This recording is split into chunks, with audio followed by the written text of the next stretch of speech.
Morning all of you. मैं Ranjit Singh Gurugram teacher training college Chak 5 Belam Shri Vijaynagar के YouTube channel में आप सभी का स्वागत करता हूँ। अपने इससे पहले वाली वीडियो के अंदर गणित का अपने जो टॉपिक शुरू किया था, एक तो उसके अंदर अपने लिखित कार्य पढ़ा था गणित के अंदर, और एक अपने इसके अंदर अभ्यास कार्य पढ़ा था। ये दो टॉपिक अपने पीछे वाली जो वीडियो के अंदर डिस्कस कर लिए थे। तो गणित के अंदर बच्चों को कक्षा कक्ष में जो अध्ययन करवाया जाता है वो कक्षा कक्ष के अंदर बच्चे अध्ययन करके उस कार्य को घर जा करके दोबारा से उसको रिविजन करते हैं या उसको लिखित रूप में पूरा करते हैं या उसका अभ्यास करते हैं। तो इस आधार पर अपने को जो कार्य बच्चों को दिया जाता है उसको 2-3 भागों में बांटा है। ठीक है, तो उसमें अपने देखा अब एक तो लिखित कार्य हो गया जो बच्चे घर जा करके करते हैं, एक अभ्यास कार्य हो गया जिसको भी बच्चे घर जा करके ये समय करते हैं। तो ये 2 कार्य अपने पढ़ चुके हैं। इसके अलावा तीसरा एक और होता है मौखिक कार्य। मौखिक कार्य जो है वो भी बच्चों को कक्षा कक्ष के अंदर करवाया जा सकता है या बच्चे समय भी इसको घर जा करके कर सकते हैं। तो 3 प्रकार के कार्य हैं अपने मैथमेटिक्स के अंदर, सिलेबस के अंदर, लिखित कार्य, अभ्यास कार्य और मौखिक कार्य। ठीक है, अपने लिखित कार्य कर चुके हैं, अभ्यास कार्य भी कर चुके हैं जिसको ड्रिल वर्क भी कह देते हैं, और तीसरा अपने पास था जो है मौखिक कार्य। ठीक है, इसको ओरल भी कह देते हैं या ओरल वर्क। अब इसमें जो है मौखिक गणित या मौखिक कार्य दोनों का मतलब एक ही है। कई जगह पे मौखिक गणित लिखा जाता है मौखिक गणित, या कई जगह पे मौखिक कार्य, सिलेबस में मौखिक कार्य मेंशन किया हुआ है, तो दोनों का मतलब एक ही है। तो आज अपने को मौखिक कार्य के बारे में पढ़ना है कि मौखिक कार्य जो है वो कैसे बच्चों को दिया जाता है, उसका क्या फायदा है, क्या ध्यान में रखना चाहिए। तो ये अपना टॉपिक है आज का, विषय अपना गणित है, प्रकरण मौखिक कार्य या मौखिक गणित, जिसके अंदर अपने पढ़ेंगे एक तो मौखिक कार्य क्या होता है, फिर मौखिक कार्य या गणित मौखिक जो है इसके उद्देश्य क्या है, ऑब्जेक्ट क्या है, फिर मौखिक गणित या मौखिक कार्य के लाभ क्या है बच्चों को, फिर मौखिक गणित या मौखिक कार्य में ध्यान देने योग्य बातें। तो ये अपने को डिस्कस करते हैं। तो पहले मौखिक कार्य के बारे में सिंपल अपने डिस्कस करते हैं कि मौखिक कार्य गणित के अंदर बच्चों को घर से करने के लिए जो लिखित कार्य अभ्यास कार्य दिया जाता है, उसके अतिरिक्त बच्चों को कुछ मौखिक कार्य भी दिया जा सकता है। कक्षा कक्ष के अंदर मौखिक कार्य करवाया जा सकता है। मौखिक का मतलब बच्चे जो है बोल बोल करके जिस कार्य को पूर्ण करते हैं, या गणित के अंदर कोई बच्चे जो सवाल है, कोई छोटी मोटी गणना है जिसको वो उंगलियों के ऊपर गिन करके या बिना लिखे हुए कागज पेन की सहायता के बिना ही जो है जब गणना करते हैं गणित के अंदर किसी चीज़ की, तो वो मौखिक कार्य के अंदर आ जाते हैं।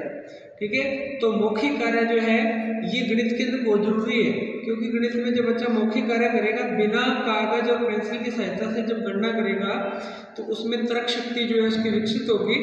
ठीक है, त्रुटियां जो है गणना करने की उसकी दूर होगी और उसकी मानसिक शक्ति का विकास होगा। ठीक है, कार्य करने की जो क्षमता है या जो गति है वो बढ़ेगी उसकी। तो इसलिए गणित के अंदर मौखिक कार्य बहुत ही महत्वपूर्ण है। तो ये मौखिक कार्य सभी विषयों में दिया जा सकता है। बाकी विषय हैं जैसे उनके अंदर कोई छोटे छोटे प्रश्न हैं वो भी मौखिक रूप से बच्चों से सुने जा सकते हैं या बच्चे मौखिक रूप से उसको कर सकते हैं। और गणित के अंदर सबसे महत्वपूर्ण है मौखिक कार्य। ठीक है, तो मौखिक कार्य ऐसा कार्य है जो बिना कागज और पेंसिल की सहायता से बच्चे मौखिक रूप से ही पूर्ण करते हैं, पूरा कर लेते हैं, वो मौखिक कार्य कहलाते हैं। लिखित कार्य बच्चे जो लिख करके पूर्ण करते हैं कॉपी के ऊपर, ठीक है, वो था। तो मौखिक कार्य जो है इसके अंदर अपने देखते हैं इस मौखिक कार्य या मौखिक गणित के उद्देश्य के हैं, ऑब्जेक्ट के हैं। मौखिक कार्य मतलब बच्चों को क्यों दिया जाता है या क्यों करवाया जाता है, तो इसके उद्देश्य क्या हैं वो अपने देखते हैं। पहला तो बच्चों को जो मौखिक कार्य दिया जाता है तो बच्चों में मौखिक कार्य से उनकी स्मरण शक्ति जो है उसका विकास होता है, या कह सकते हैं बच्चों की स्मरण शक्ति जो है, याद रखने की जो शक्ति है बच्चों की, उसका विकास करने के लिए बच्चों को मौखिक कार्य दिया जाता है। तो ये इसका मौखिक कार्य का एक उद्देश्य है। इसके अलावा छात्रों में एकाग्रता उत्पन्न करने के लिए बच्चा जब कोई मौखिक कार्य कर रहा होता है तो बिल्कुल एकाग्रचित होकर के करता है, क्योंकि बच्चा जब लिखित कार्य करता है तो हो सकता है वो एकाग्रचित ना हो। कुछ बच्चे क्या करते हैं टीवी देखते देखते भी लिखित कार्य करते हैं, मतलब बच्चा कई बार लिख रहा होता है लेकिन उसका ध्यान कहीं और होता है। तो लिखित कार्य में एकाग्रचित्तता हो भी सकती है, नहीं भी हो सकती है, लेकिन मौखिक कार्य बच्चा एकाग्रचित होकर ही कर सकता है, बिना एकाग्रचित के मौखिक कार्य नहीं हो सकता। बच्चा जब कोई गणना कर रहा है अपने दिमाग के अंदर तो वो उसका ध्यान पूरा वही होगा, तभी वो गणना पूरी कर पाएगा, वरना उसकी गणना पूरी नहीं होगी। इसलिए बच्चों में एकाग्रचित या एकाग्रता का विकास करने के लिए भी बच्चों को जो है मौखिक कार्य दिया जाता है, या कह सकते हैं भी इसका मौखिक कार्य का ये भी एक उद्देश्य है। फिर बिना कागज और पेंसिल की सहायता से कार्य करने की जो क्षमता है बच्चों में, उसको विकसित करने के लिए भी मौखिक कार्य बच्चों को दिया जाता है। अगर बच्चे को अपने सिखाना चाहते हैं भी वो छोटी मोटी जो गणनाएं हैं वो बिना कागज पेंसिल की भी सहायता से हल कर सकता है, तो ये सिखाने के लिए उसको मौखिक कार्य ही देना पड़ेगा। मौखिक कार्य से ही बच्चा जो है ऐसी गणना करना सीख सकता है जिसमें बिना कागज की या पेंसिल की सहायता के भी वो कार्य संपन्न कर सकता है। फिर दैनिक जीवन में गणित के जो सूत्र हैं, उदाहरणें हैं, उनका दैनिक जीवन में बच्चा उपयोग करे, इसके लिए मौखिक कार्य दिया जाना आवश्यक है गणित का। क्योंकि गणित में जो बच्चा छोटी मोटी गणनाएं या सवाल या समीकरणें बिना कागज पेंसिल की सहायता से हल करना सीख जाएगा, उसको आने लग जाएगी, फिर वो उनका दैनिक जीवन में उपयोग भी करना सीखेगा कि दैनिक जीवन में अपने कहाँ का उनका उपयोग कर सकते हैं। पढ़ाए गए जो पाठ है उसकी पुनरावृत्ति के लिए बच्चों को मौखिक कार्य आवश्यक है। जैसे कक्ष के अंदर शिक्षक जो है कोई लेसन पढ़ा देता है, कोई टॉपिक पढ़ा देता है, विषय वस्तु पढ़ाता है, उसके बाद अगर उसको उसकी पुनरावृत्ति करनी है तो वो सारे का सारा उस विषय वस्तु को दोबारा से ब्लैक बोर्ड पे शार्पबोर्ड पे नहीं लिखेगा, वो बच्चों से उसकी पुनरावृत्ति करवाएगा, मतलब उसमें से प्रश्न पूछेगा। ठीक है, तो वो मौखिक रूप से प्रश्न पूछेगा और बच्चे मौखिक रूप से उसका आंसर देंगे, लिखित के अंदर नहीं देंगे। क्योंकि जब बच्चा टेस्ट देता है या कोई परीक्षा देता है, अर्धवार्षिक है, वार्षिक है, साप्ताहिक है, तो उसके अंदर बच्चा जो वो लिखित रूप में देता है, शिक्षक उनको लिखित रूप में प्रश्न देता है, बच्चे उसका उत्तर भी लिखित रूप में ही शिक्षक को देते हैं। लेकिन जब पुनरावृत्ति करनी होती है किसी लेसन की, किसी विषय वस्तु की, तो पुनरावृत्ति के अंदर मौखिक रूप से जो है पुनरावृत्ति की जाती है कार्य की। तो ये मौखिक कार्य के अपने पास उद्देश्य थे गणित के अंदर, मौखिक कार्य या मौखिक गणित के उद्देश्य। अब अपने पढ़ेंगे मौखिक गणित या मौखिक कार्य के लाभ, फायदे क्या क्या है बच्चों को। फायदे अपने पहले भी बात कर चुके हैं कि मौखिक कार्य से बच्चे में जो तर्क शक्ति मुख्य रूप से जो है विकसित होती है, तो बच्चे में गणना करने या तर्क करने की जो शक्ति है उसका विकास मौखिक कार्य से ही हो सकता है। फिर छात्रों में गणित के जो प्रश्न है उनको हल करने की जो क्षमता है वो मौखिक कार्य से बच्चों में आसानी से आ जाती है। जब बच्चा बार बार मौखिक रूप से गणना करने लग जाता है तो गणित के जो सवाल हैं वो जल्दी कम समय के अंदर बच्चा हल करने की क्षमता जो है विकसित कर लेता है। फिर मौखिक गणित शिक्षण का एक सोपान भी है, क्योंकि सभी कार्य लिखित रूप में करवाए जाने संभव नहीं है। कुछ कार्य ऐसे होते हैं जो शिक्षक मौखिक रूप से बच्चों को बताता है और बच्चे उनको मौखिक रूप से सीख सकते हैं। कुछ ऐसी गणनाएं आ जाती हैं छोटी मोटी जिनको शिक्षक मौखिक रूप से बच्चों को बता देते हैं भी आप इनको ऐसे कर सकते हो, बच्चे भी उनको मौखिक रूप से याद रख सकते हैं। लिखित कार्य की जरूरत नहीं है, क्योंकि लिखित कार्य बहुत बड़ा हो जाता है। इसलिए कुछ ऐसे बिंदु हो सकते हैं जिनको अपने मौखिक रूप से बच्चों को बता सकते हैं और बच्चे भी उनको मौखिक रूप से ही सीख सकते हैं। दैनिक समस्याओं को हल करने का प्रयास बच्चे मौखिक गणित की सहायता से कर सकते हैं। मतलब अगर बच्चों के अंदर मौखिक कार्य करने की क्षमता आ गई है, उन्होंने मौखिक रूप से कार्य करना सीख लिया है, तो फिर दैनिक जीवन के अंदर कुछ ऐसी समस्याएं हैं जिनका हल वो आसानी से निकाल सकते हैं। कोई छोटी मोटी गणना है, कोई सवाल है, कोई जोड़ घटाव है, किसी वस्तुओं को गिनना है, ठीक है, जैसे एग्जाम्पल के लिए खेत में पेड़ों को गिनना है, ठीक है, तो या अपने स्क्वायर फुट निकालने हैं, कितने बाई कितने का स्क्वायर फुट बनेगा। तो ऐसी छोटी छोटी जो गणनाएं हैं दैनिक जीवन में बच्चा जिनका उपयोग कर सकता है, जैसे मकान की क्षेत्रफल निकालना है लंबाई चौड़ाई को इंटू करके, तो ये चीज़ें बच्चा मौखिक रूप से भी हल करता है। तो दैनिक जीवन में छोटी मोटी जो समस्याएं हैं उनको वो इस मौखिक गणित की सहायता से आसानी से हल करता है। तो ये एक प्रकार से बच्चों को लाभ होता है। फिर मौखिक गणित जो है रोचक और प्रभावशाली होता है। मौखिक गणित या मौखिक कार्य जो है एक तो रोचक है और एक प्रभावशाली है, क्योंकि मौखिक रूप से जब बच्चे कार्य करते हैं तो वो शारीरिक रूप से और मानसिक रूप से सक्रिय रहते हैं। शारीरिक रूप से भी सक्रिय रहेंगे, मानसिक रूप से भी एकाग्रचित होकर के मौखिक कार्य करेंगे। और मौखिक कार्य के अंदर तुरंत बच्चा जो आंसर देता है और उसको तुरंत उसका पुनर्बलन भी शिक्षक के द्वारा मिलता है। लिखित कार्य में ऐसा संभव नहीं, लिखित कार्य पहले दिया जाएगा, बच्चा उसको घर जाके करेगा, अगले दिन लाएगा, फिर शिक्षक उसको चेक करेगा, उसके बाद उसका पुनर्बलन मिलेगा। लेकिन मौखिक कार्य के अंदर तुरंत आंसर देने पर तुरंत उसका पुनर्बलन भी मिलता है। तो मौखिक कार्य जो है इसमें रोचकता बनी जाती है और ये अधिक प्रभावशाली होता है क्योंकि इसमें बच्चा सक्रिय रहता है मानसिक और शारीरिक रूप से। फिर यह बालक की श्रवण कल्पना शक्ति, ठीक है। अब श्रवण और कल्पना शक्ति दोनों शक्तियां इसमें काम करते हैं मौखिक कार्य में। अपने वैसे बात करें तो मौखिक कार्य के अंदर बच्चा जो है कान जो है अपनी जो ज्ञानेंद्री है कान उसका मुख्य रूप से उपयोग करता है। बच्चा क्वेश्चन जो है शिक्षक जो क्वेश्चन बोल रहा है उसको कानों की सहायता से सुनेगा या अपनी जो आंख ज्ञानेंद्रिय उसका उपयोग भी करता है मौखिक कार्य में।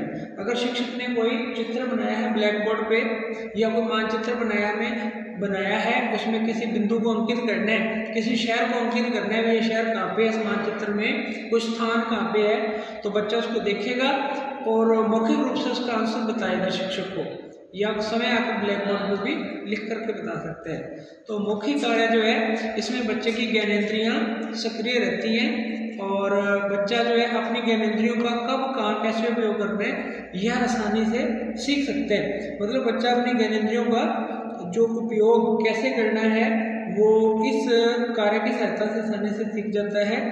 फिर छात्रों के अंदर मौखिक कार्य से जो तथ्य हैं वो बच्चों ने किस सीमा तक सीख लिए हैं इनका ज्ञान प्राप्त हो जाता है शिक्षक को।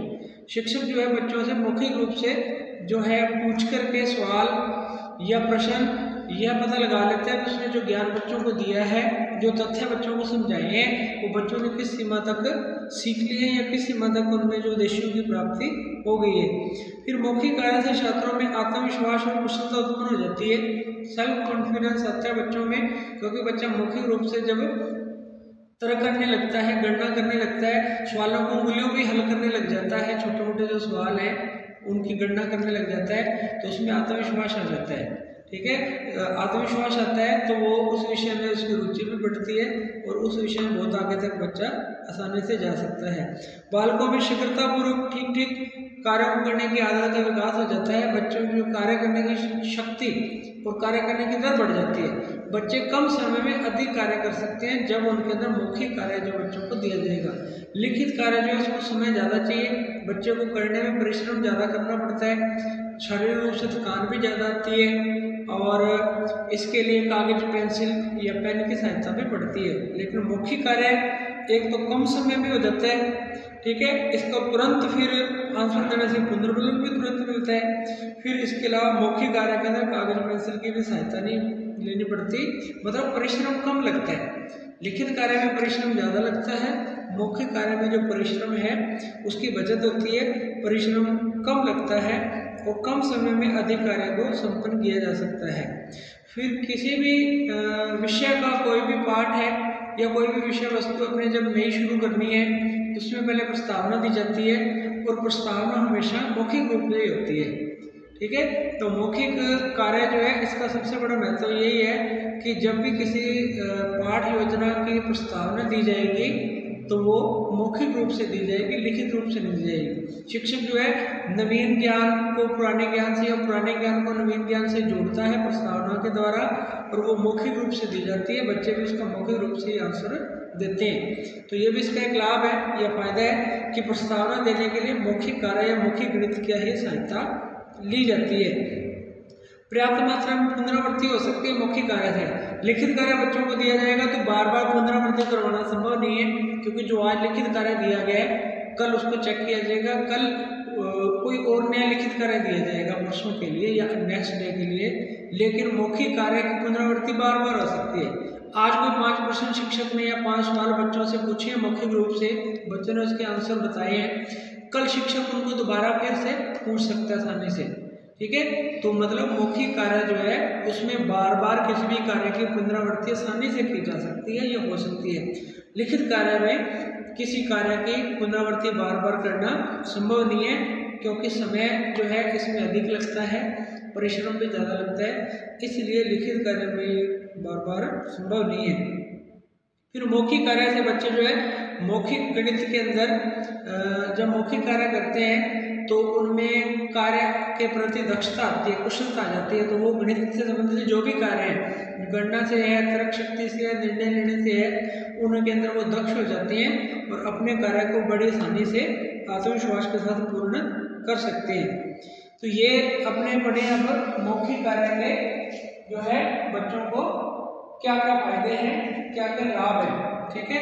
तो अब अपने इसके अंदर पढ़ेंगे मौखिक या गणित कार्य जब बच्चों को दिया जाएगा तो उसमें फिर ध्यान में देने योग्य बातें कौन कौन सी हैं। मतलब शिक्षक बच्चों से जब मौखिक या गणित या मौखिक कार्य करवाएगा तो क्या क्या चीजें ध्यान में रखेगा, या बच्चे जब मौखिक कार्य करेंगे तो उनको कौन कौन सी चीज़ों को ध्यान में रखते हुए ये कार्य को किया जाना है। तो इसमें कुछ चीज़ों को विशेष रूप से ध्यान में रख करके मौखिक कार्य किया जाता है ताकि बच्चों को किसी प्रकार की कठिनाई या समस्या का सामना नहीं करना पड़े। तो पहले इसके अंदर सबसे पहले है मौखिक कार्य या मौखिक गणित जो है इसको प्राथमिक जो कक्षा है, प्राथमिक स्तर से शुरू किया जाना चाहिए। क्योंकि जब बच्चे नर्सरी के अंदर है या प्राइमरी के अंदर है, छोटी क्लासों के अंदर है, तो उनको मौखिक कार्य मुख्य रूप से करवाया जाना चाहिए ताकि उनमें मौखिक कार्य करने की आदत पड़ जाए और मौखिक कार्य के द्वारा वो जो है अपनी जो मानसिक शक्ति है उसका अच्छे से विकास कर सके। तो मौखिक कार्य की शुरुआत प्राथमिक कक्षाओं से की जानी चाहिए। बड़ी कक्षाओं के अंदर मौखिक कार्य कम होना चाहिए और प्राथमिक स्तर की जो कक्षाएं में मौखिक कार्य ज़्यादा होना चाहिए। जैसे छोटी क्लास के जो बच्चे हैं उनको जो काउंटिंग वगैरह है वो बोल बोल करके भी सिखाई जाती है, ठीक है। या टेबल है उसको भी बच्चों को बोल बोल करके सिखाया जा सकता है आसानी से। ये मौखिक कार्य का एक भाग है कि एक बच्चा या शिक्षक पहले बोलता है, फिर बाकी बच्चे जो क्लास के हैं वो उसके पीछे बोलते हैं, ठीक है। शिक्षक भी बोल सकते हैं या एक बच्चा के सामने खड़ा होकर के बोलेगा। टेबल है या अपने काउंटिंग है या आपके जो एनाराम है या बारह खड़ी है, कोई भी ऐसा वर्क है छोटी क्लास का, उसको एक बच्चा शिक्षक पहले बोलेगा, दूसरे बच्चे उसके पीछे बोलेंगे। तो ये एक प्रकार से मौखिक कार्य होता है। तो प्राथमिक कक्षाओं में मौखिक कार्य के द्वारा बच्चों को आसानी से सिखाया जा सकता है, इसलिए प्राथमिक स्तर पर इसको आरंभ कर देना चाहिए। फिर मौखिक कार्य जो है उसका आधार बालक होना चाहिए। मतलब मौखिक कार्य के अंदर बालक मुख्य होना चाहिए, शिक्षक गौण होना चाहिए। मौखिक कार्य जो है प्राथमिक कक्षाओं के अंदर करवाया जाए तो बालक को मुख्य स्थान दिया जाना चाहिए, ठीक है। बच्चे जो है वो अगर मौखिक कार्य ज़्यादा से ज़्यादा करेंगे तो उनके अंदर मानसिक शक्ति का विकास भी ज़्यादा होगा। शिक्षक को उनके अंदर सहायक के रूप में कार्य करना चाहिए, मार्गदर्शन के रूप में कार्य करना चाहिए। बच्चों की भूमिका मुख्य होनी चाहिए, बच्चों को ज़्यादा से ज़्यादा मौखिक कार्य करवाना चाहिए, शिक्षक को उनकी सहायता करनी चाहिए। फिर मौखिक प्रश्न जो है वो बालकों के मानसिक स्तर के अनुकूल ही दिए जाने चाहिए। मौखिक कार्य करवाया जा रहा है बच्चों को तो उनमें उनके मानसिक आयु का ध्यान में रखना है।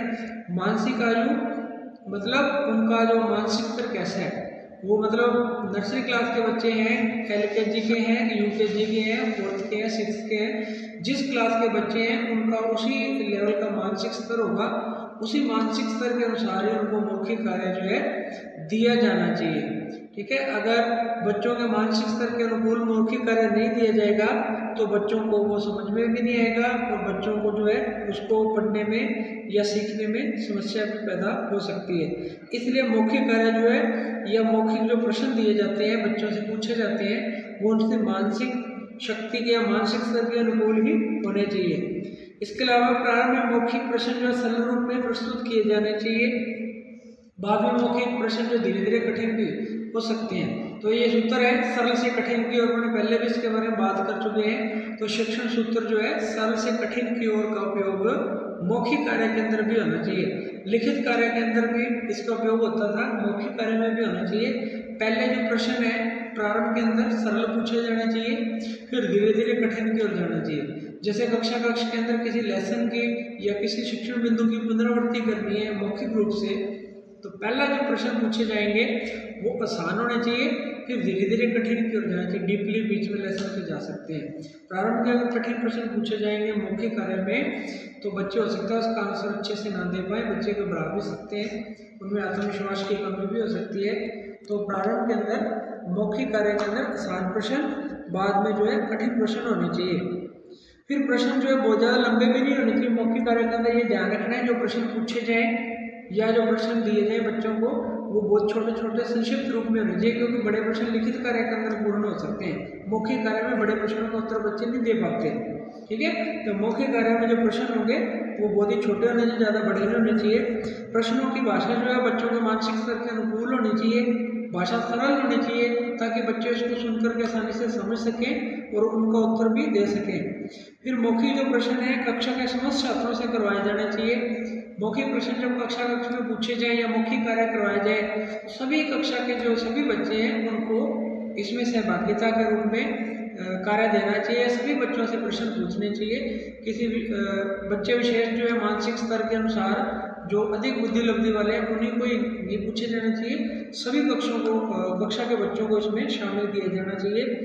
फिर मौखिक कार्य के अंदर जो दिया जाएगा कार्य वो डेली रूटीन में होना चाहिए। मौखिक कार्य मतलब प्रतिदिन करवाया जाए, ये नहीं भी एक दिन मौखिक कार्य करवा ले 3 दिन नहीं करवाया, ऐसे नहीं होना चाहिए। रोज जो है रूटीन के अंदर मौखिक कार्य बच्चों से करवाया देना चाहिए। फिर लिखित कार्य अगर बच्चों को दिया जाए तो उससे पहले भी मौखिक कार्य होना चाहिए, पहले मौखिक कार्य हो फिर लिखित कार्य, तो लिखित कार्य से पहले वाला कार्य मौखिक कार्य होना चाहिए।